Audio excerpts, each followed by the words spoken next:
Third Vampire Studios presents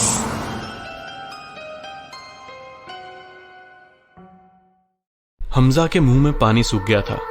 सिर्फ इसलिए नहीं कि वो डर गया था, पर इसीलिए भी क्योंकि वो अफ्रीका के सहारा डेजर्ट के बीच में खड़ा था और मीलों तक कोई भी दिख नहीं रहा था। हमजा एक टूरिस्ट जीप का ड्राइवर था। वो अफ्रीका के मोरक्को देश के दक्षिणी हिस्से में एक डेजर्ट सफारी जीप चलाता था। वो टूरिस्ट लाइन में 15 साल से था। आज तक उसके हाथों एक भी एक्सीडेंट नहीं हुआ था। आज वो 12 दिन की छुट्टी के बाद फिर से जीप चला रहा था, उसी टूरिस्ट एजेंसी में जहां वो 15 साल से नौकरी कर रहा था। 12 दिन से उसकी फेवरेट जीप कोई दूसरा टूरिस्ट ड्राइवर चला रहा था और वो दूसरा ड्राइवर गाड़ी बहुत रफ चलाता था और गाड़ी को बिल्कुल मेंटेन नहीं करता था। इसीलिए आज गाड़ी सहारा डेजर्ट के बीच में बंद पड़ गई। अब हमजा उस ड्राइवर की गैर जिम्मेदारी की वजह से फंस गया था। वो अकेला नहीं था, उसके संग 7 और सवारियां भी थी। सभी उसके भरोसे थे। हमजा ने दूर तक देखने की कोशिश की, पर उसे कुछ नहीं दिख रहा था। किसी को SOS मैसेज भेजने की संभावना नहीं थी, क्योंकि वहां दूर दूर तक कोई सेलफोन नेटवर्क नहीं था। किसी रेस्क्यू टीम की आने की संभावना भी कम थी, क्योंकि एक टूरिस्ट के कहने पर हमजा हमेशा के रास्ते को छोड़कर दूसरे रास्ते पर चला गया था।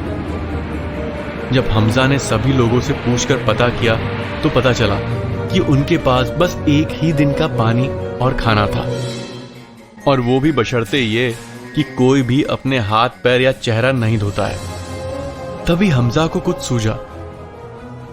उसे याद आया कि ईस्ट में एक ओएसिस यानी नखलिस्तान था, जो डेजर्ट के बीच में एक छोटी सी जगह होती है जहां पानी और हरे भरे पेड़ होते हैं।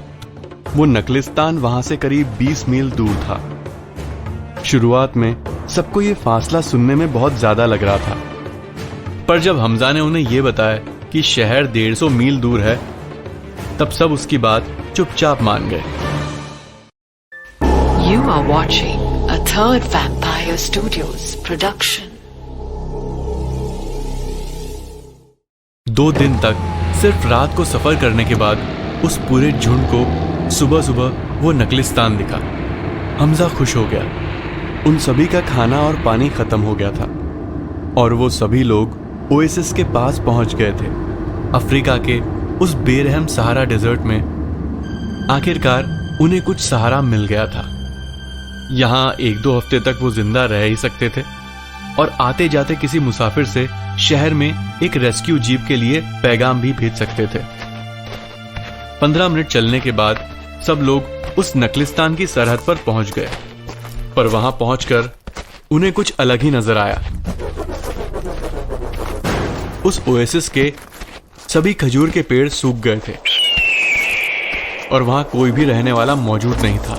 कुछ दूर एक ऊंट के अस्थि पंजर पड़े थे। हमजा की रूह कांप गई। उसे कुछ देर में पता चल गया कि यह सैकड़ों साल पुराना नखलिस्तान क्लाइमेट चेंज की वजह से सूख गया है। सभी लोग हताश हो गए और बिना कुछ कहे वहां पड़े रहे, पर कई दिनों तक वहां से कोई भी कारवां नहीं गुजरा।